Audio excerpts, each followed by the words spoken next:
പ്രത്യക്ഷപ്പെട്ട ഈ മണ്ണിൽ നിന്ന് ഒരു സാക്ഷ്യം പറയാൻ ലഭിച്ചതിനെ ഓർത്ത് ഈശോയ്ക്കും അമ്മ മാതാവിനും ഒത്തിരി നന്ദി പറയുന്നു. എൻ്റെ പേര് സാൻഡ്ര, ഞാൻ തൃശ്ശൂരിൽ നിന്ന് വരുന്നു. ഞാൻ എൻ്റെ ഒരു ഫ്രണ്ട് വഴിയാണ് ആദ്യമായിട്ട് ഉടമ്പടി എടുത്തത്, അറിയാൻ പറ്റിയത്. പിന്നെ ഞാനും അമ്മയും വന്നിവിടെ ഉടമ്പടി എടുക്കുകയായിരുന്നു. ഞാൻ മാർച്ച് 2024 ആദ്യമായിട്ട് ഉടമ്പടി എടുക്കുന്നത്. പിന്നെ 2 പ്രാവശ്യം പുതുക്കി. പിന്നെ ഞാൻ എൻ്റെ ഒരു 3rd ഇയർ ആയപ്പോഴാണ് ഞാൻ ഉടമ്പടി ആദ്യമായിട്ട് എടുക്കുന്നത്. ഞാനൊരു MBBS സ്റ്റുഡൻ്റാണ്. അപ്പോൾ അതിനെ പറ്റിയൊരു സാക്ഷ്യം പറയാനാണ് അവിടെ നിൽക്കുന്നത്. എനിക്ക് എപ്പോഴുള്ളൊരു 3 പ്രശ്നങ്ങളാണ്. തിയറി എന്ന് പറയുന്ന സമയമാകുമ്പോഴൊക്കെ ഞാൻ എത്ര കഷ്ടപ്പെട്ടിരുന്ന് പഠിച്ചാലും എനിക്ക് എഴുതുമ്പോൾ അതിൻ്റെ അത്രയും എഴുതാൻ പറ്റാറില്ല. ടെൻഷൻ കൊണ്ട് പകുതി മറന്നു പോകാറുണ്ട്. അതേപോലെ തന്നെ പ്രാക്ടിക്കൽസ് ആയാലും എനിക്ക് ചോദിക്കുന്ന എക്സാമിനർ ചോദിക്കുന്ന ക്വസ്റ്റ്യൻസിനൊന്നും ആളുടെ ഒരു മുഖഭാവം മാറിയാൽ തന്നെ എനിക്ക് അപ്പം തന്നെ ടെൻഷനാവും. പിന്നെ എനിക്ക് അറിയുന്ന ക്വസ്റ്റ്യൻസ് ആയാൽ പോലും ഒന്നും ഉത്തരം പറയില്ല. സ്റ്റക്കായി കംപ്ലീറ്റ്ലി ഞാൻ ബ്ലാങ്കായി അവിടെ നിൽക്കാറുണ്ട്. അതേപോലെയുള്ളൊരു 3ാമത്തെ പ്രശ്നമാണ്, എനിക്ക് ടെൻഷൻ ഭയങ്കരമായിട്ട് കയറും. പിന്നെ അത് കഴിഞ്ഞ ശേഷം ഞാൻ എൻ്റെ വീട്ടിലാർക്കും ആ ടെൻഷൻ ഇങ്ങനെ കൊടുത്തുകൊണ്ടിരിക്കും. അവർക്കും അത് ഭയങ്കര സ്ട്രെസ്സാണ്. ഒരു എക്സാം വരുമ്പോൾ ഞങ്ങളുടെ ഫാമിലി മൊത്തം ഡല്ലാണ്. അങ്ങനെ ഒരുപാട് പ്രശ്നങ്ങൾ വരാറുണ്ടായിരുന്നു. അങ്ങനെ ഞാൻ ഫൈനൽ ഇയർ ആയപ്പോഴത്തേക്കും എൻ്റെ ഹോസ്റ്റലിൽ നിന്നൊന്നും പുറത്ത് വിടുന്നില്ലായിരുന്നു. പള്ളി ആയാൽ പോലും കുർബാനയൊന്നും കൂടാൻ പറ്റുന്നുണ്ടായിരുന്നില്ല. അപ്പം എൻ്റെ മെൻ്റൽ ഹെൽത്ത് ഭയങ്കര ഡൗൺ ആയി തുടങ്ങിയപ്പോഴത്തേക്കും എൻ്റെ അമ്മ അബ്രോഡാണ്, ഞങ്ങൾ ഫാമിലി മൊത്തം അബ്രോഡാണ്. അപ്പോൾ അമ്മേനെ ഞാൻ നാട്ടിലേക്ക് കൊണ്ടുവന്ന് പുറത്ത് വേറൊരു സ്ഥലത്ത് പേയിങ് ഗസ്റ്റ് പോലെ ഞങ്ങൾ റൂം എടുത്ത് അവിടെ താമസിച്ചു.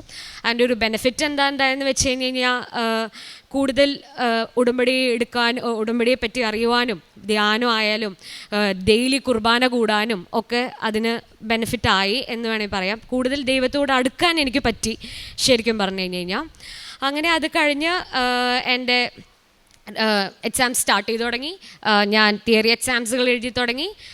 എല്ലാ എക്സാമിന് പോകുമ്പോഴും ഉടമ്പടി ഉപ്പ് ഞാൻ എടുക്കും. എനിക്ക് സ്ട്രെസ്സ് വന്നാൽ അപ്പം ഞാൻ അവിടെ ഇടും. ഞാൻ പ്രത്യക്ഷീണത്തിൻ്റെ പ്രാർത്ഥിച്ചുകൊണ്ടിരിക്കും. എക്സാമിന് എനിക്ക് ബുക്ക്ലെറ്റ് കിട്ടുന്നതിന് മുമ്പും ഞാൻ ഇടും. അത് കഴിഞ്ഞ് അങ്ങനെ ഓരോ ഘട്ടത്തിലും ഞാൻ ഇട്ടിട്ട് അത് കഴിഞ്ഞിട്ടേ ഞാൻ എഴുതുള്ളൂ. എത്ര ടൈം പോകുന്നതെന്ന് ഞാൻ നോക്കാറില്ല, ഞാൻ അങ്ങനെയേ ചെയ്യാറുള്ളൂ. അങ്ങനെ അത് കഴിഞ്ഞു. ഓരോ തിയറി എക്സാംസ് വെൻ വെൽ, അത്യാവശ്യത്തിന് കുഴപ്പമില്ലാണ്ട് എനിക്ക് അതൊക്കെ കടന്നു പോകാൻ പറ്റി. അത് മാതാവിൻ്റെ ഒരു സ്ട്രോങ് പ്രസൻസ് ആണെന്ന് ഞാൻ വിശ്വസിക്കുന്നു. അത് കഴിഞ്ഞ ശേഷം എൻ്റെ പ്രാക്ടിക്കൽസ് തുടങ്ങി. എൻ്റെ ഫസ്റ്റ് പ്രാക്ടിക്കൽ ഇച്ചിരി ടഫാണ്. മെഡിസിൻ സബ്ജക്റ്റ് കുറച്ച് ബുദ്ധിമുട്ടാണ് എന്നറിയാം. അപ്പോൾ ടെൻഷനോടുകൂടി തന്നെയാണ്. എന്നിരുന്നാൽ പോലും ഞാൻ വാർഡുകളിൽ ഉപ്പിട്ടിട്ടാണ് ഞാൻ കയറിയത്. അപ്പം എനിക്ക് എൻ്റെ ടീച്ചർ കുറച്ച് സ്ട്രിക്റ്റ് ആയിരുന്നു. അപ്പോൾ എനിക്കറിയായിരുന്നു വൈവ ഭയങ്കര ബുദ്ധിമുട്ടാവുമെന്ന്. അങ്ങനെ ഞങ്ങൾക്ക് എല്ലാവർക്കും ഭയങ്കര ടഫായിക്കൊണ്ടിരിക്കുകയാണ്. ആ സമയങ്ങളൊന്നും ഞങ്ങൾക്കൊന്നും വൈവയ്ക്കൊന്നും പറയാൻ പറ്റുന്നുണ്ടായിരുന്നില്ല.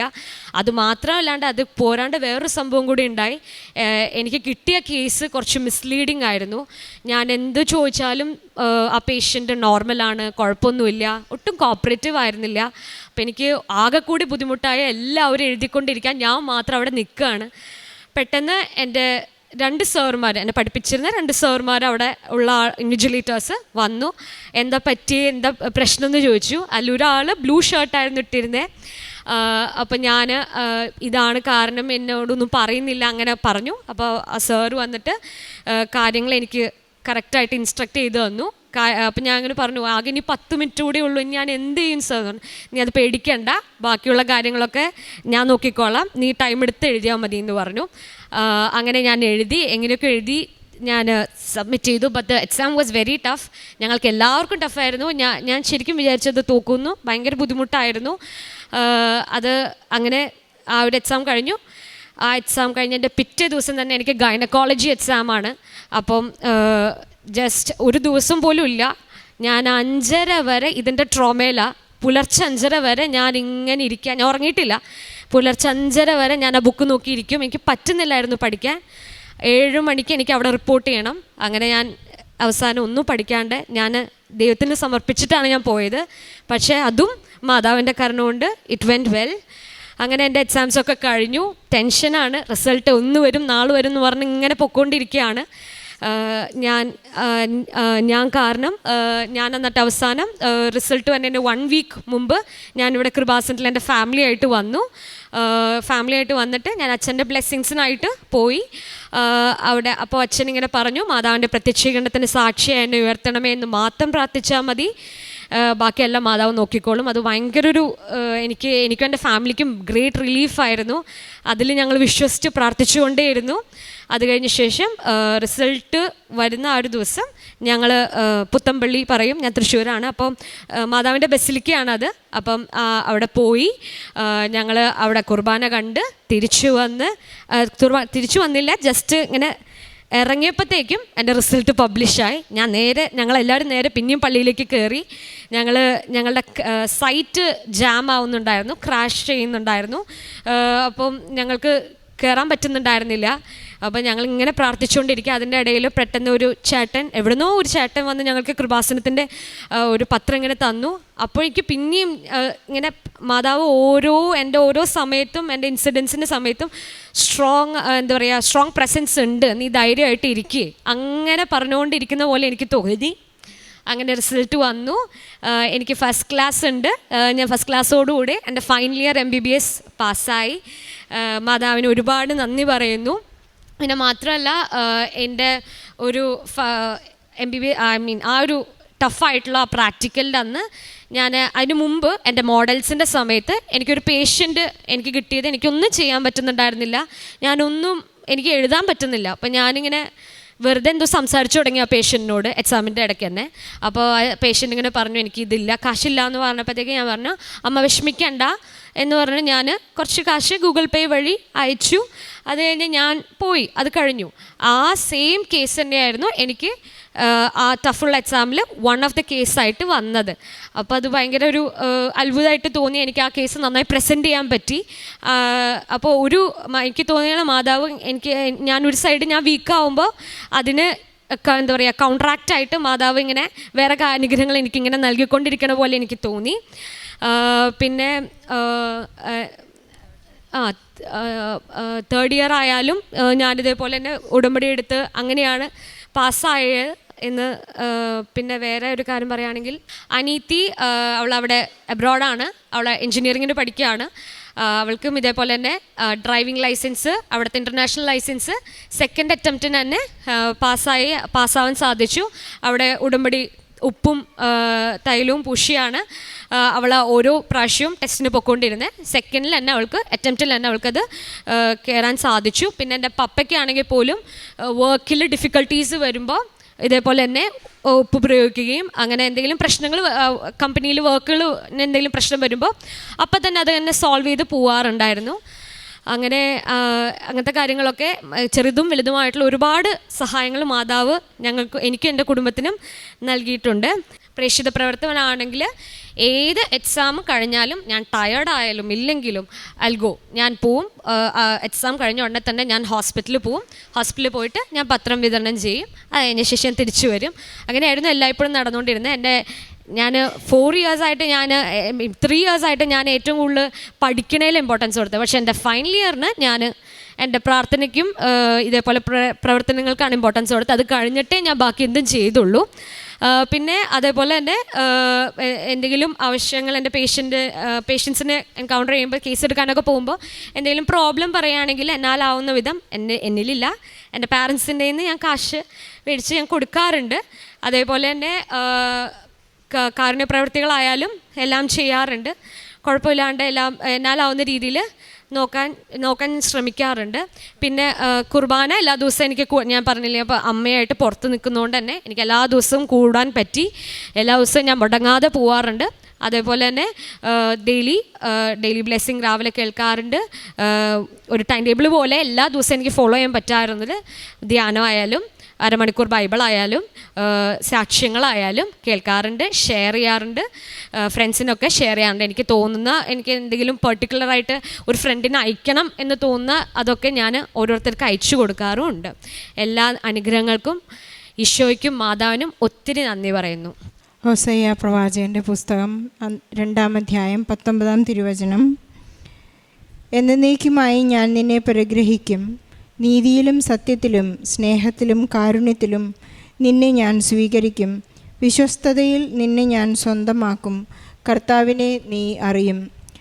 സാൻഡ്ര എന്ന സഹോദരിയുടെ ഒരു വലിയ സങ്കടകാലത്തുണ്ടായ പരിശുദ്ധ അമ്മയുടെ മാധ്യസ്ഥത്തെക്കുറിച്ചാണ് നാം ഇപ്പോൾ കേട്ടുകൊണ്ടിരുന്നത്.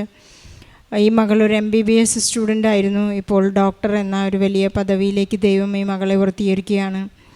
എത്ര വലിയ ജീവിതാവസ്ഥയുണ്ടായിരുന്നാലും പരിശുദ്ധ അമ്മയെ ചേർത്ത് പിടിക്കാനുള്ളൊരു വലിയ ധൈര്യം, എന്തെല്ലാം പ്രശ്നങ്ങളുണ്ടായാലും പരിശുദ്ധ അമ്മേൻ്റെ കൂടെ ഉണ്ടെങ്കിൽ എനിക്കെല്ലാം കവറപ്പ് ചെയ്യാൻ, എല്ലാം ക്ലിയർ ചെയ്യാൻ എനിക്ക് സാധിക്കുമെന്നുള്ളൊരു വലിയ കോൺഫിഡൻസ് ഈ മകൾക്കുണ്ടായത് ഉടമ്പടി ജീവിതത്തിലൂടെയാണെന്ന് നമുക്ക് മനസ്സിലാക്കാം.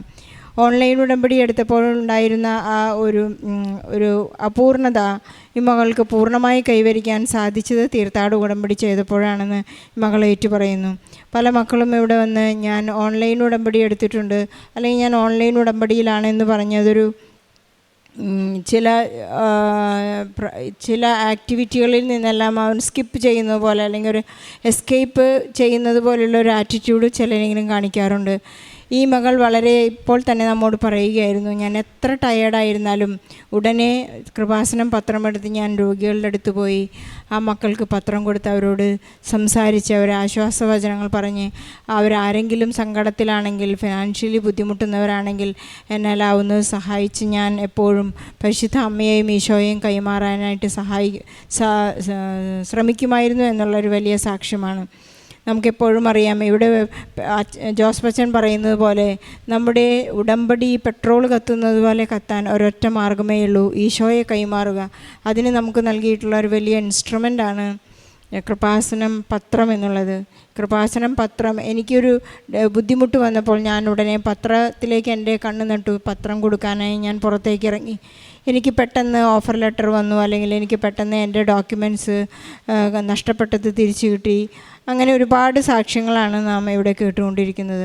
ഈശോയെ നാം എപ്പോഴൊക്കെ കൈമാറുന്നുവോ അപ്പോഴെല്ലാം ഈശോ എന്നിൽ പ്രവർത്തിക്കുന്നതായി പരിശുദ്ധ അമ്മ നമുക്ക് മെസ്സേജ് നൽകുന്നുണ്ട്.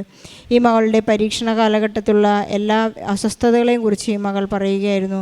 വൈവ ടെസ്റ്റിലും അതുപോലെ തന്നെ ഗൈനക്കോളജി ടെസ്റ്റിലുമെല്ലാം പരിശുദ്ധ അമ്മ ഓരോ വ്യക്തികളെ നൽകി, അല്ലെങ്കിൽ ആ പേഷ്യൻറ്റിനെ വൈവ ടെസ്റ്റ് എടുത്തുകൊണ്ടിരിക്കുമ്പോഴുണ്ടായിരുന്ന ആ പെട്ടെന്നൊരു ടീച്ചർ വന്ന് ഈ മകളെ എങ്ങനെയാണ് സഹായിച്ചത് എന്നൊക്കെ നാം കൃത്യമായി കേൾക്കുകയായിരുന്നു. നമ്മുടെ അസ്വസ്ഥതയുടെ സമയങ്ങളിലെല്ലാം ഒരു വ്യക്തിയിലൂടെയോ സാഹചര്യത്തിലൂടെയോ പരിശുദ്ധാമ്മ നമുക്ക് എപ്പോഴും സാമീപ്യം നൽകി അനുഗ്രഹിക്കും. ഈ മകൾ പറയുന്നുണ്ടായിരുന്നു, ജോസഫ് അച്ഛൻ്റെ കൈവെപ്പ് ശുശ്രൂഷ സ്വീകരിച്ച് ഞാനിവിടെ നിന്ന് പോയപ്പോൾ എനിക്കുറപ്പായി, നമുക്കറിയാം ഒരു വിശുദ്ധനായ ഒരു വ്യക്തിയാണ്, ഒരു പുരോഹിതനാണ് നമുക്ക് കൈവെപ്പ് ശുശ്രൂഷ നൽകുന്നതെങ്കിൽ ആ ഒരു കൈവെപ്പ് ശുശ്രൂഷ നമ്മെ ജീവിതത്തെ വളരെയധികം ബാധിക്കുമെന്നും സ്വാധീനിക്കുമെന്നും നമുക്ക് മനസ്സിലാക്കാം. നമുക്ക് എപ്പോഴും നന്ദിയുള്ളവരായിരിക്കാം. ഒരു വലിയ ഉടമ്പടി എന്ന പദ്ധതി പരിശുദ്ധ അമ്മ നമുക്ക് കൃപാസനത്തിലൂടെ പരിശുദ്ധ അമ്മ ജോസഫ് അച്ഛന് പ്രത്യക്ഷപ്പെട്ടുകൊണ്ട് നമുക്ക് നൽകിയിരിക്കുകയാണ്. നമുക്ക് ഈശോയെ എപ്പോഴും കൈമാറുന്നതിനായി ഉത്സുകരായിരിക്കാം. അതുപോലെ തന്നെ അനിയത്തിക്ക് വേണ്ടി പ്രാർത്ഥിക്കാനും അമ്മയ്ക്കും കുടുംബത്തിനും വേണ്ടി പ്രാർത്ഥിക്കാനും.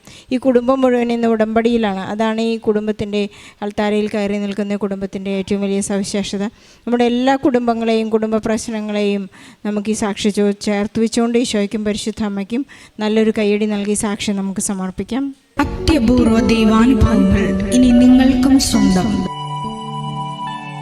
ഈ യൂട്യൂബ് ചാനൽ ഇതുവരെ സബ്സ്ക്രൈബ് ചെയ്തിട്ടില്ലെങ്കിൽ ഇപ്പോൾ തന്നെ സബ്സ്ക്രൈബ് ചെയ്യുക. ഈ വീഡിയോ ഇപ്പോൾ തന്നെ നിങ്ങളുടെ സുഹൃത്തുക്കൾക്ക് ഷെയർ ചെയ്തുകൊണ്ട് കർത്താവിൻ്റെ പ്രേക്ഷിതരാകുക.